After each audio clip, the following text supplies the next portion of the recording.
স্বাগত ডিবিসি সংবাদে। গণহত্যার জন্য শুধু শেখ হাসিনা নয়, দলীয়ভাবে আওয়ামী লীগের বিচার হওয়া উচিত বলে মনে করেন বিএনপি মহাসচিব। গণহত্যার বিচারে উদাসীনতা রয়েছে বলেও অভিযোগ করেন তিনি। আর ফেব্রুয়ারিতে নির্বাচন জনগণের দাবি উল্লেখ করে এ নিয়ে সবাইকে এগিয়ে আসার আহ্বান জানান মির্জা ফখরুল। বুধবার সকালে রাজধানীর আগারগাঁওয়ে নিউরোসায়েন্সেস হাসপাতালে চিকিৎসাধীন বিএনপি নেতা আব্দুল কুদ্দুস ও সিরাজউদ্দিনকে দেখতে যান বিএনপি মহাসচিব মির্জা ফখরুল ইসলাম আলমগীর। সেখান থেকে বের হয়ে সাংবাদিকদের প্রশ্নের জবাবে তিনি বলেন, গণহত্যার বিচারে উদাসীনতা রয়েছে, শুধু শেখ হাসিনা নয়, দলীয়ভাবে আওয়ামী লীগেরও বিচার হওয়া উচিত। বিশেষ করে দলের প্রধান শেখ হাসিনা, তিনি এককভাবে আমি মনে করি responsible for the killing of thousands of people. তার বিচারের কিন্তু শুরু হয়েছে। দলও যদি এমন দেখা যায় যে দলগত হিসাবে, তাহলে অবশ্যই তাদেরও বিচার হওয়া উচিত বলে আমি মনে করি। নির্বাচন আর সংস্কার কখনো সাংঘর্ষিক নয় দাবি করে তিনি বলেন, দেশের জনগণ নির্বাচন চাই। যারা মনে করেন যে নির্বাচন প্রয়োজন নেই, আমার মনে হয় তারা আবার চিন্তা করবেন। নির্বাচন প্রয়োজন জনগণের জন্য।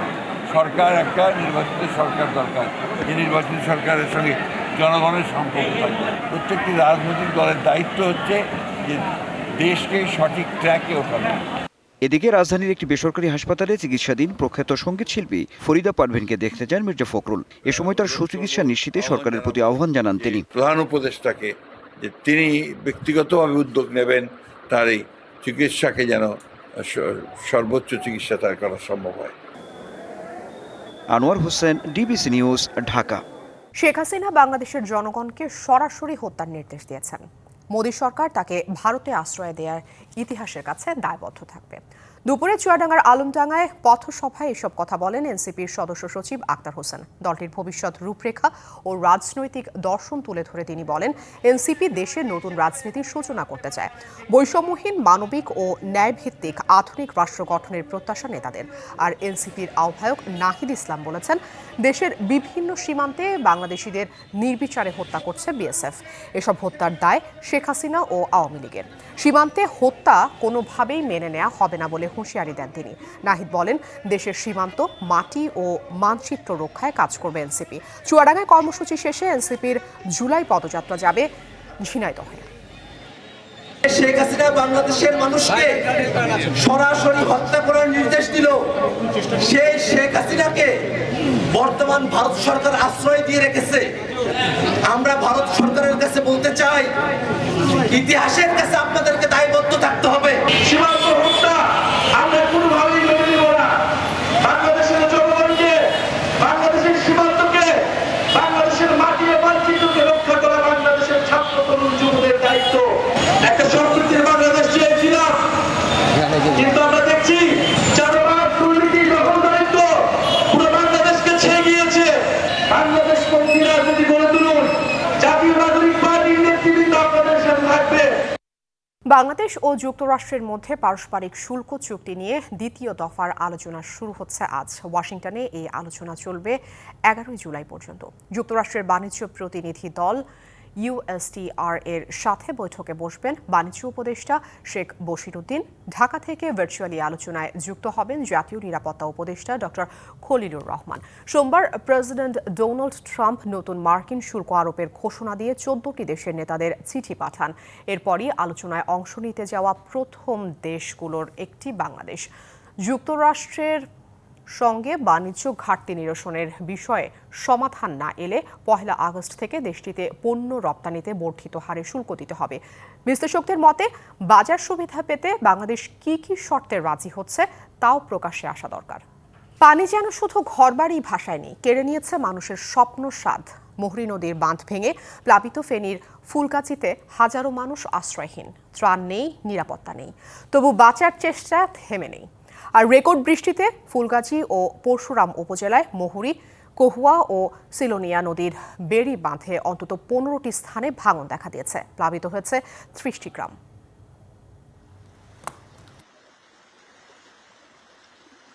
নুরুল ইসলাম 70-এর কোঠায় বয়স, জীবনযুদ্ধে এক সময়ের সাহসী চাষী, অথচ এখন ভেজা একটা কাপড়ে কাঁপতে কাঁপতে তাকিয়ে আছেন পানিতে ডুবে যাওয়া নিজের ভিটার দিকে।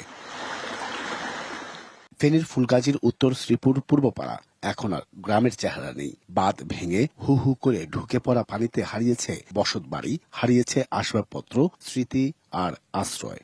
খাওয়া দাওয়া কাটলে দুপুরে খাইছি আর আমি খাইতে পারিনি। এখন তো যুগ বিভিন্ন রয়েছে, একবারে ঘর কাটতে রয়েছে। আমার ঘর কোন সময় পড়ে যায় কোনো গ্যারান্টি নেই। কেউ গৃহস্থালির জিনিসপত্র তুলে রেখেছে উঁচু স্থানে, কেউ বা প্লাস্টিকের বস্তা করে বাঁচাতে চাইছেন শেষ সম্বল। শিশু কিশোরদের চোখে অজানা আতঙ্ক, ভবিষ্যতের অনিশ্চয়তা।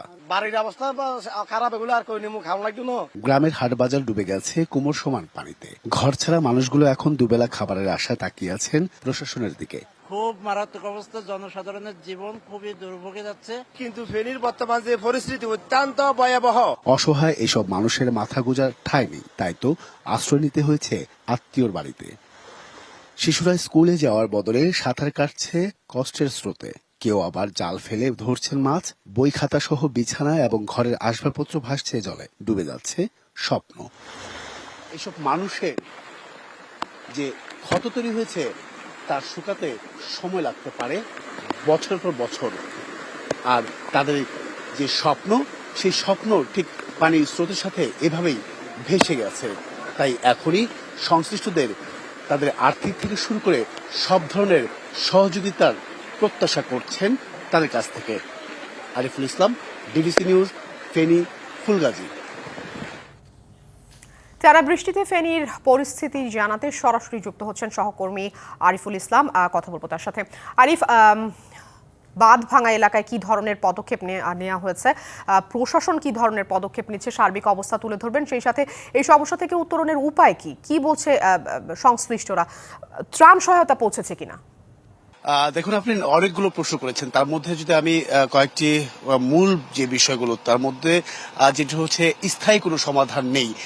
যেহেতু ফুলগাজী, পরশুরাম এবং কি ছাগলনাইয়া এই তিনটি উপজেলা মিলে প্রায় 122 কিলোমিটার জুড়ে এই বন্যা নিরাপত্তা বাঁধ কিন্তু দেওয়া হয়েছে। তার মধ্যে এই টানা 2 দিন বৃষ্টির কারণে কিন্তু প্রায় 20টি জায়গায় ভেঙে গেছে, যার কারণে যে মুহুরী নদীটা আছে সেটার প্রভাব এই পুরো অঞ্চল, নিম্ন অঞ্চল যেটি আছে, প্রায় 35টি গ্রাম প্লাবিত হয়েছে বলা যায়। আর আরেকটি বিষয় যেটা হচ্ছে যে এখানকার সাধারণ ভুক্তভোগীরা, তারা এখানে থাকেন, স্থায়ী বাসিন্দা, তারাই কিন্তু আসলে তাদের মুখ থেকে আমরা সারাদিন শুনে এসেছি যে ত্রিপুরা যে উজানের বৃষ্টির প্রকোপের কারণে যে পানিগুলো আসে সেটা কিন্তু এই ভাটাতেই বা ভাটিয়া অঞ্চলে কিন্তু নেমে যায়, যার কারণে প্লাবিত হয় দ্বিগুণ।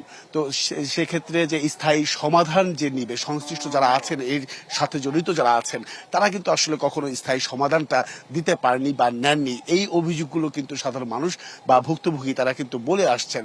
কিন্তু এখন তারা বলছেন যে যেহেতু গত বছরে এমন একটা পরিস্থিতি তৈরি হয়েছিল, এখন যদি সামনের দিন আরো বৃষ্টি হবে, কারণ আপনি জানেন যে 12 তারিখ থেকে ভারী বর্ষণ হওয়ার সম্ভাবনা রয়েছে, আবহাওয়া অধিদপ্তর জানিয়েছে। সেই প্রেক্ষিতে কিন্তু তারা একটা ভয়াবহ পরিস্থিতির মধ্যে পড়ে গেছেন। তাই তারা বারবার বলছেন যে যাতে করে ত্রাণ সহায়তা এবং কি ত্রাণ নিয়েও কিন্তু একটা জটিলতার মধ্যে পড়তে হয়। অনেক সময় ডাকাতির ঘটনা ঘটে, আমরা গত বছর আমরা এই ফেনীতে দেখেছি। সেই বিষয়গুলো কিন্তু তারা মাথায় রেখেছেন। তাই তারা সবসময় চাচ্ছেন বা বরাবর চাচ্ছেন যে যাতে করে সুষ্ঠুভাবে ত্রাণ পরিবেশন করা হয় এবং কি আর্থিক সহযোগিতা ছাড়াও আশ্রয় কেন্দ্রগুলো ভালো পরিবেশ থাকার, সবকিছু মিলেই তারা একটা স্থায়ী সমাধান চাচ্ছেন সংশ্লিষ্টদের কাছে। এছাড়া আসলে তারা বেশি কিছু চাচ্ছেন না। তো আফরিন, এই ছিল আসলে এখান থেকে সবশেষ। আফরিন, কাল থেকে বৃষ্টিপাত কমে আসলেও সামনে আবারও আসছে ভারী বৃষ্টিপাত। শনিবারের পর থেকে দেশের বিভিন্ন এলাকায় বৃষ্টির পূর্বাভাস দিয়েছে আবহাওয়া অফিস। একই সাথে এ মাসেই সাগরে হতে পারে একাধিক নিম্নচাপ। কেবল একটা লো প্রেশার সিস্টেম রয়েছে গাঙ্গে, ওয়েস্ট বেঙ্গল এবং তার আশেপাশে সুন্দরবন, খুলনা অঞ্চলে। এরপরে বেসিক্যালি রাইট সাইডে হেভি রেইনফল হচ্ছে। এবং আজকে যেটা হয়েছে যে লো প্রেশার সিস্টেম যেটা রয়েছে এটা কিছুটা ওয়েস্টের দিক সরে গেছে, এটা ওয়েস্ট বেঙ্গল, ঝাড়খণ্ড দিকে চলে গেছে। 3 বছর কেটেছে আদালত থেকে দুদকের বারান্দায়। চাকরি হারিয়ে বসেছেন ভাইয়ের মুদি দোকানেও। প্রভাবশালীদের দুর্নীতি তদন্তে নেমে চাকরি হারানো দুদকের সেই আলোচিত কর্মকর্তা শরীফুদ্দিন আবার ফিরেছেন কর্মস্থল দুর্নীতি দমন কমিশনে। শরীফকে চাকরিতে পুনর্বহালের রায় দিয়েছে হাইকোর্ট। সেই সঙ্গে রায় পাওয়ার 30 দিনের মধ্যে জ্যেষ্ঠতা, বকেয়া বেতন সহ সব সুবিধা দিতে বলেছে হাইকোর্ট। রায় পেয়ে আবেগ আপ্লুত শরীফ। আমি অসহায়, আমি আমার ফ্যামিলির বাচ্চাগুলোকে নিয়ে খুব সমস্যা আছে। আজকে 1 সপ্তাহ পর্যন্ত 2 সপ্তাহ আমি ঘুমাতে পারি। জীবিকায় আঘাত পড়ায় বছর তিনেক আগে এভাবে ভেঙে পড়েন দুদকের উপসহকারী পরিচালক শরীফুদ্দিন। বারবার দুদকের কর্তাদের বলেছেন তিনি কোনো অপরাধ করেননি, অনুসন্ধানে যা পেয়েছেন তাই তুলে ধরেছেন প্রতিবেদনে। কিন্তু তখনকার কমিশন অর্থাৎ দুদকের সর্বোচ্চ পর্যায়ে তার কোনো কথাই আমলে নেয়নি। কারণ দর্শানো নোটিশ ছাড়াই শরীফকে অপসারণ করা হয়। এ নিয়ে তখন দুদকে তার সহকর্মীরাও রেওয়াজ ভেঙে দুদকের সামনে প্রতিবাদী হয়েছিলেন, কিন্তু কোনো কিছুতেই শরীফকে আর দুদকে ফেরানো যায়নি। দুদকের চট্টগ্রাম কার্যালয়ে কর্মরত থাকতে কক্সবাজারে ভূমি অধিগ্রহণে দুর্নীতি ছাড়াও পেট্রোবাংলা, রোহিঙ্গাদের এনআইডি প্রদান সহ বেশ কয়েকটি দুর্নীতির অনুসন্ধান করেছিলেন শরীফুদ্দিন। এসব দুর্নীতিতে তখনকার প্রভাবশালীদের বিরুদ্ধে মামলার সুপারিশ করে কমিশনে প্রতিবেদন জমা দেন। এটাই কাল হয় শরীফের। চট্টগ্রাম থেকে শরীফকে পটুয়াখালী বদলি করা হয়, এরপর অপসারণ। চাকরি হারিয়ে শরীফুদ্দিন ভাইয়ের মুদি দোকানেও কাজ করেন, পরে বেসরকারি প্রতিষ্ঠানে যোগ দেন। 2022 সালের ফেব্রুয়ারিতে চাকরি হারিয়ে ওই বছরের মার্চে শরীফুদ্দিন যে রিট করেন, বুধবার বিচারপতি মোহাম্মদ রেজাউল হাসান ও বিচারপতি বিশ্বজিৎ দেবনাথের সমন্বয়ে গঠিত হাইকোর্ট বেঞ্চ শুনানি শেষে রায় দেয়। তাতে বলা হয় শরীফের চাকরিচ্যুতি অবৈধ, জ্যেষ্ঠতা সহ করতে হবে পুনর্বহাল। তাকে চাকুরিতে জ্যেষ্ঠতা সহ সকল বেনিফিট সহ বকেয়া বেতন সহ চাকরিতে পুনর্বহালের নির্দেশ দেওয়া হয়েছে। যাকে দুদক প্রোটেকশন দেওয়া দরকার ছিল, যেহেতু সে শক্তিশালী লোকের বিরুদ্ধে তদন্ত করেছে, তাকে সেই স্বীকৃতি সম্মানটুকু না দিয়ে তাকে চাকরিচ্যুত করা হয়েছে, যা অত্যন্ত দুঃখজনক, যেটা রায়ের মধ্যে অবজারভেশনে এসছে। 3 বছর পর চাকরি ফিরে পাওয়ার রায় পেয়ে এখন সব কষ্ট ভুলে গেছেন শরীফ। ফাইন না মালুসি ওসা নিচে কষ্টের সাথে স্বস্তি আছে। হ্যাঁ, আমি প্রায় 3.5 বছর আইনি লড়াই লড়েছি। আমার লয়াররা জানে, তো স্যার জানে আমি কতটা ঢাকা চট্টগ্রাম আসা করছি। যাক, আলহামদুলিল্লাহ আমি অবশ্যই ন্যায় বিচার পেয়েছি, সব দুঃখ কষ্ট মুছে গেছে। জানা গেছে দুদকের রায়ের কপি আসার পর শরীফুদ্দিনের পদবি হবে সহকারী পরিচালক। আমি একজন কমিশনের সৎকর্মচারী হিসেবে চলতে পারি, সেজন্য আমাকে দোয়া করবেন। Aditya Rafat, DBC news, Dhaka. চট্টগ্রাম নগরের হালি শহরে আনন্দপুর এলাকায় নালায় তলিয়ে 3 বছর বয়সী এক শিশু প্রাণ হারিয়েছে। বেলা 3টার দিকে এই দুর্ঘটনা ঘটে। স্থানীয়রা বলছে শিশুটি বাড়ির পাশে খোলা রাস্তায় খেলার সময় খোলা নালায় পড়ে যায়। নালার স্ল্যাবটি খোলা থাকায় ওপরে পানি জমেছিল, ফলে তা বোঝা যায়নি। শিশুটি সেখানে পা রাখলে পানির স্রোতে ভেসে যায়। শিশুটিকে নালায় পড়ে যেতে দেখে আশপাশের কয়েকজন উদ্ধারের চেষ্টা করেও ব্যর্থ হন। পরে ফায়ার সার্ভিসের কর্মীরা গিয়ে শিশুটিকে উদ্ধার করে। তাৎক্ষণিকভাবে শিশুটিকে পরিবারের কাছে হস্তান্তর করা হয় এবং দ্রুত একটি বেসরকারি হাসপাতালে নেওয়া হয়, কিন্তু শেষ পর্যন্ত বাঁচানো যায়নি। একমাত্র সন্তানকে হারিয়ে শোকের মাতম চলছে পরিবারটিতে। বাচ্চারা খেলতে আসে, এখানে কয়েকজন আসে, প্রতিদিন দূর হয়, হঠাৎ আরেকজন আসে এখানে ছুটটানি পরে 3টার দিকে ওদিকে উঠে আসছে। বাচ্চা আছে পাশে, এইরকম বসবাস করা যায়? বসবাস করা তো সম্ভব না। নালা পরিষ্কার করে এগুলো লাগাই দিতে হবে না? সিটি কর্পোরেশন কিছু জিনিস পদক্ষেপ নিলে, মানে নিজেদের থেকে একটু দায়িত্ব নিলে, মনে করেন যে এখানে যদি হয়তো একটা জালি দিত, তাহলে বাচ্চাটা পড়লে জালিতে আটকে যেত।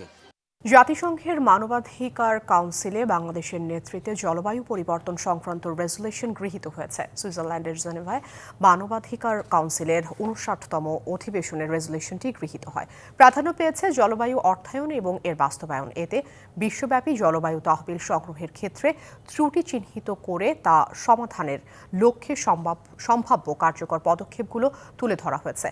বিশেষত উন্নয়নশীল দেশের সদস্য রাষ্ট্রগুলোর জন্য জলবায়ু তহবিল প্রাপ্তির সুযোগ সহজ করার আহ্বান জানানো হয়েছে। এছাড়া জলবায়ু পরিবর্তনের প্রভাব মোকাবেলায় ঋণগ্রস্ত দেশের জন্য বিশেষ সুবিধা নিশ্চিতে উন্নত দেশ এবং আন্তর্জাতিক সম্প্রদায়কে এগিয়ে আসার আহ্বান জানানো হয়। এই সপ্তাহেই গাজায় একটি যুদ্ধবিরতি সম্ভব বলে মনে করে আশা প্রকাশ করেছেন মার্কিন প্রেসিডেন্ট ডোনাল্ড ট্রাম্প। এই ইস্যুতে আবারও ইসরায়েলের প্রধানমন্ত্রী বেনিয়ামিন নেতানিয়াহুর সঙ্গে বৈঠক করেছেন তিনি। ট্রাম্প জানিয়েছেন গাজা ইস্যুর সমাধান চান তিনি এবং আশা প্রকাশ করেন সপ্তাহের শেষ নাগাদ একটি 60 দিনের যুদ্ধবিরতি ও কিছু জিম্মি মুক্তির চুক্তি হতে পারে। এদিকে দুই নেতার দফায় দফায় বৈঠকের মধ্যেই গাজায় নির্বিচারে হামলা চালিয়ে যাচ্ছে ইসরায়েল। আল মাওয়াসি শরণার্থী শিবিরে হামলায় বেশ কয়েকজন নিহত হয়েছেন।